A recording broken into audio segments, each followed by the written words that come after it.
Good afternoon and welcome into the Walker Bullington Show here on the SHC Athletics YouTube channel. Nolan Cotillo joined by head coach of the Badgers, Walker Bullington. Walker, how are we doing? A couple weeks into being a father now, so how's it going, man? Good. Got a 1-month-old. I would like to pre-apologize to my family, friends, and anyone watching about the mustache situation. Yeah, what's going on with that?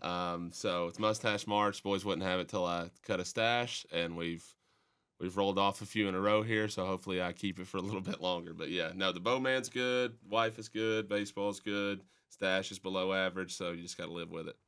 Can't ask for much more. I think the stash is great. I think it's a look, man. Disagree. It's bad. It's bad. Look, I can't even get close. So you know what? Well, hopefully I keep it as long as possible. Yeah. Right? Not shaving it until we lose a game, but based off the win streak. yeah, 100%. So, Okay, maybe it's the key. Yeah. You never know. I don't know. Little mustache magic, huh? Yeah, mustache magic. The bow ear is going well, so we got a lot going for us right now. So. Yeah. Yeah. So talking a little bit more about kind of the success of recent Corey Bunzelmeyer. Let's just get straight into him. Back-to-back SIAC Pitcher of the Week. Some really great stuff. His most recent performance, 7 innings with 8 strikeouts, 3 walks, and only a single earned run in the win over Tuskegee. Talk about what you're seeing from him recently. Just command of the fastball, being able to throw multiple pitches for strikes, throw him with good tempo, throw him with confidence.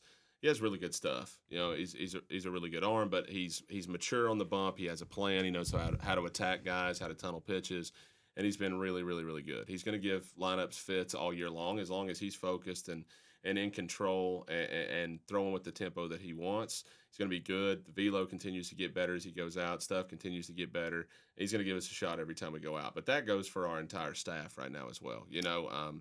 Roccabaldo, Miles Justin stepped in there. Corey Bunzelmeyer, the bullpen with Lott, Kai St. Germain's been nails. You got guys that aren't getting innings right now that are going to be called upon in the next few weeks that are continuing to work hard. But I've been really proud of us on the bump. Team ERA wise, first pitch strikes, not walking guys. One thing we've talked about is, putting people away with 2 strikes, getting off the field with 2 outs. We've mentioned that every podcast. So too many freebies with 2 outs sometimes. Outside of that, though, I think – we mentioned it after the Montevallo game on Wednesday. I looked down in the pen, and there's 7 guys running around getting ready. We have guys that want the baseball and want to come in and be the guy, and that's half the battle, to be honest with you. Yeah. Another guy, in y'all staff that's doing really well, I think, is Crab, man. He's throwing heat. Yeah, he's thrown really well. He threw really, really well against AUM. He threw really, really well against Montevallo. Another guy that's had a lot of collegiate innings that's going to give you a chance, has a presence on the mound.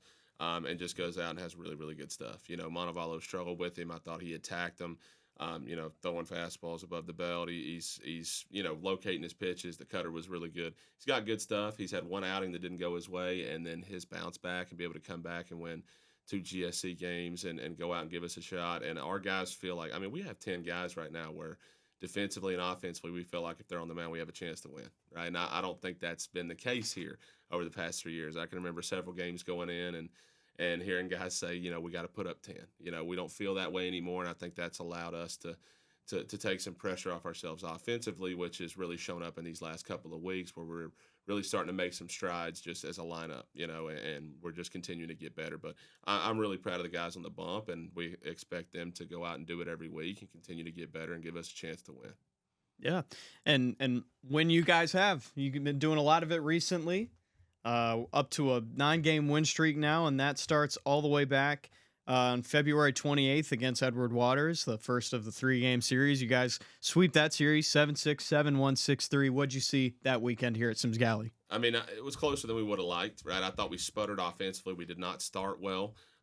Defensively, made some good plays. Offensively, we came up in big spots, and that's really all you can ask for. You're going to have those days where runs are tough to come by. Maybe it's the zone's a little bit different. The scouting report's a little bit off on this guy, or guys throwing well, but they're a good ball club, right? And they're coached really well. They came out. They're going to give people some fits in the sack. They've played really well in some midweeks. Just beat USCB. Shortstop for them can play a little bit. They got some guys that can swing it. Torrey Jones has had a good year. On the mound, they have guys that know how to pitch. So you're never going to complain about a sweep, right? So that's a team that put us out last year. We owed them, right? And we go get a sweep out of that and came up in some big spots. So for us, it's just about continuing to get better, right? And then I think you go into the next weekend. I'm not trying to get work ahead, but Tuskegee, same thing. We didn't start well, right? But we did finish well. We went 4 straight pinch hitters, and I don't think I've talked to the guys enough about how impressive that is, right? It's a 3-1 ball game late in the game. It's been a long weekend. We haven't swung it particularly well, and you have 4 guys in a row come off the bench and take professional AB, to be ready after 16 innings or 7 innings, whatever it may be, sitting over there, to be ready and come in and get the job done. And we were able to walk that one off without them recording it out. And so it was one of those things where I was really proud of our group, and we talked about it after. That's what good teams do. You find a way to win when you're having a bad day. So that was a big step for us. Yeah, and it's okay that you worked out a little bit. Taking a step back, Auburn Montgomery, you get 2 here against them and take both 3-2, 6-4. Played well.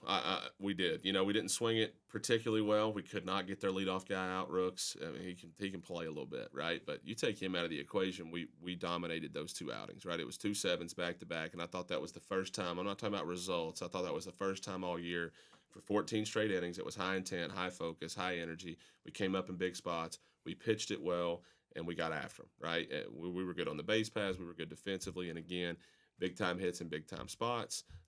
Obviously, Seth Williams with a 3-run homer to take the lead. Again, big-time moments, big-time guys in big-time spots, and that you're starting to see the maturity, the experience, the accumulation of at-bats and innings throughout the years, not pressing the panic button. And we go to Wednesday against Montevallo. Searcy starts for them. He's been their stopper out of the pen. All year long. Really good stuff, kind of speeds you up. High spin rate guy. He's got some good off-speed pitches. We go 0, 0, 0, 0. But you see our guys talking to each other. Hey, I'm seeing this. He's throwing this. Then all of a sudden we scratch 3. Then they go to the pen for Seth Gurr, who is going to be their Saturday guy. Started against us last year. Really good stuff. Fastball split. We go score some more. All right. Then we see Felker, another starter for those guys. And we continued to push and push and push. And, slow starts are okay, but we're trying to figure out a way to fight through it. And to go put up 16 runs on Wednesday against them, it's big time. So you're starting to see the offense kind of make those strides, have an approach, and stick to it. Yeah, that win against Montevallo, one of many in the day for the Badger athletics department, but quite frankly, probably the largest one, 16-6, like you said, 17 hits on the day. I mean, just what a performance from you and the guys. I mean, you're starting to see guys like AJ Sweater. AJ Sweater missed last year, starting to settle in, 5 RBIs. Hits a poke pull side. 2 RBI single, hits a double. Bryce Anderson, I think, had 4 or 5 hits. Right, Reggie Cooper's coming into his own. You've got a lot of really good at bats, man. A lot of really good at bats from a lot of guys. And you look through that box score at the end, and you can just tell we were locked in. And that's in a game where we started out 0, 0, 0, 0. But just that continuous pressure. And, I want to bring up Cooper Simmons, a guy that's been really good for us, nails in some big-time spots.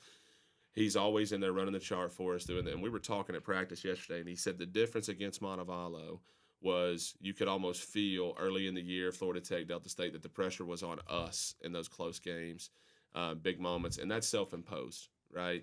And against Montevallo, he said you could almost see the pressure was on them. Every 2 strike, every 2 out, they were trying to do whatever they could do to find a way to get us out because the result was already assumed. And I think that goes for us as well. We went up thinking, I know I'm going to get a hit. I just don't know if it's a double, triple, bomb, right? I know I'm going to get the job done.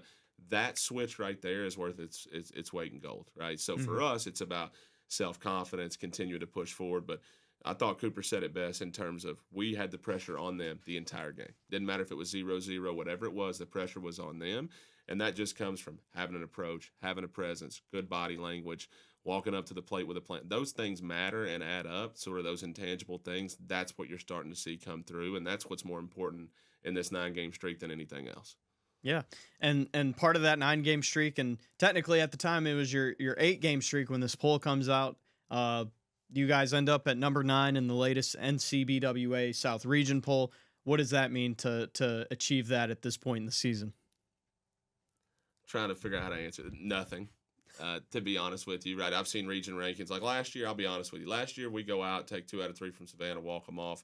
We go out of the rankings, they move up. Doesn't make any sense, right? So for us, I don't care about top 25, top 40 receiving votes, region rankings, whatever.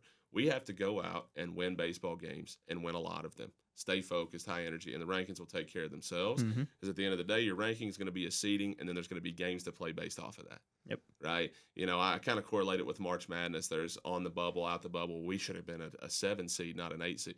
Go play the game, right? And that's kind of our job is to go out on midweeks and play really, really well, take care of business in the conference, try to go win a conference regular season championship, try to go win a conference tournament, try to win as many midweeks as possible, and just play good baseball every single day. We talk to our guys, don't look at your numbers, don't look at the rankings, don't look at the stats.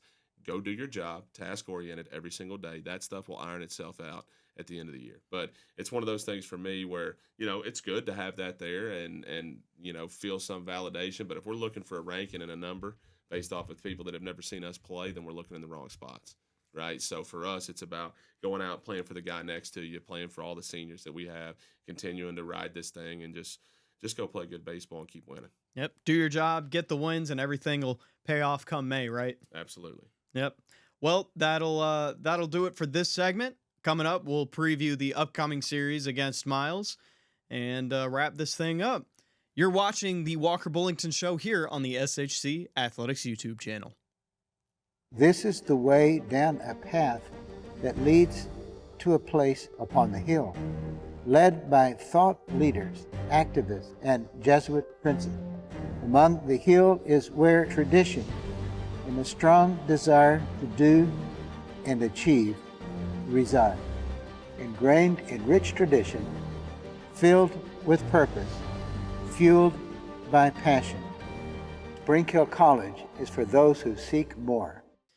And welcome back to the Walker Bullington Show here on the SHC Athletics YouTube channel. Nolan Cotillo joined by head coach of the Badgers, Walker Bullington. Walker, now we're looking ahead to the next 4 games for us because we won't probably be able to talk before then. Starting off with Miles this weekend, got to go up to Fairfield. What's the mindset? What are we thinking? Well, I mean, it's a cool place to play, number one, going to Rickwood. Yep. We'll play there. We got 2 on Sunday, 1 on Monday, which those are a wrinkle into things, right? Gives us some time on pitching with, having a midweek and get a couple days rest, but then you're also coming back on short rest for next weekend and the midweek there. But, going to Rickwood, we're going to play a really good team. They've had a good year. They've played some high-quality opponents in midweek matchups. It's not going to be something that they haven't seen before. We're 1 in the conference, they're 2 in the conference, right? So played 3 really highly contested games against those guys last year. They returned a lot of production.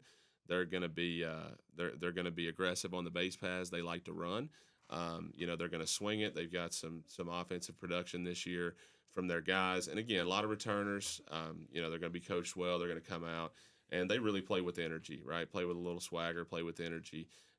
So at the end of the day, it's 1 versus 2. We shouldn't have to say much to our guys to get them going. They know the importance of this series. And, we're not going up there to win a series. We're going up there to try to sweep. We want to win every game that's in front of us, but we have to go 1 game at a time. With our managerial decisions and everything that we do in game, pre-game scouting reports, it's trying to go win the first one. After that, we got 20 minutes in between. We'll figure out how to win the second one. And then go back on Monday and win another one. Then you got to come back. It's a quick turnaround. And then we're going to go Wednesday with Loyola, who's a really, really good offensive team that's going to come in here. And we've had trouble with them the last couple of years. We owe them one. So I think these next 4, that we're looking at coming up are 4 games that we know we need to go win, right? And it's something that I think is in our guys' mind. Practice today, practice tomorrow, and get ready to go. Yeah, and that, starting, I mean, when you get back here with Loyola, let's talk a little bit more about that. You get to come back home, and that'll start quite a little bit of a stretch here at home at Sims Galley. What's kind of the mindset of getting to come back and do that? You guys didn't have a necessarily super long stretch. You go up to the Birmingham area twice, but now you get to come home for a good couple weekends and a week about, and then we get 2 weekends, 2 midweeks in a row at home. At the crib, so. It's nice. I mean, we were the road Badgers there for a while, and then you got some midweeks that you're going back and forth. So the only thing with that is sometimes a road trip and a midweek can wake you up a little bit, right? Sometimes you get a little bit comfortable, get a little bit lethargic. You're in your routine. You're at home, and you take your time. So for us, we're going to Rickwood this year. What a cool place to play, right? A lot of history in that ballpark, just like ours. It's a good opponent, and we need to go out and number 1 in the league and 2 in the league. And this is a huge series for the landscape of what this conference championship is going to look like. And then We get to come back Wednesday, home midweek. 3 on the weekend with Kentucky State at home, right? Then we get no midweek. Then we go Lane, 3 at home. Then we get West Florida here at home. So, you want to go take care of business on the road. Big one this weekend, and we'll figure out the rest after. But it'll be nice to kind of stay at the house for a little bit. So. Yep. And some of those, you mentioned some of those changes coming in recently with the schedule this weekend. Badger fans, just be sure to check out shcbadgers.com for full schedules and updates. I think that'll do it for us, unless you got anything else you want to talk about, any messages to pass along to Badger Nation once we get back home here. Go Badgers. Plain and simple. I like it. You've been watching the Walker Bullington Show here on the SHC Athletics YouTube channel. We'll see you in a week.